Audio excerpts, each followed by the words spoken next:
చెప్పు నువ్వు చేయగానే పెట్టే నర్సరీకి ఏం ఇచ్చేవాళ్ళు డబ్బులు అంటే ఏం చూసేవాళ్ళు ఇప్పటికే ఉన్న వాళ్ళందరూ దగ్గర అప్పులు తీసుకున్న తెలిసిన వాళ్ళ ఉన్న దగ్గర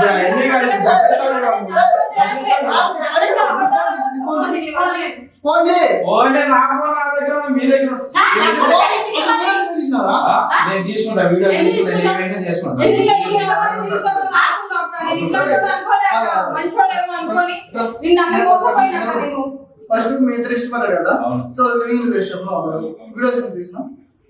వీడియో తీసుకుంటే ఆమె నీకు ఇష్టం ఆమెకి ఇష్టం కదా ఇద్దరు బాగా కదా వీడియోస్ ఎందుకు తీయాల్సి వచ్చింది వీడియో తీసుకుంటే డబ్బులు ఎక్కువ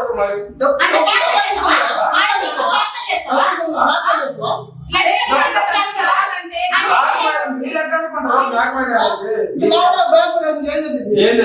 బ్లాక్ మెయిల్ ఎందుకు అవుతుంది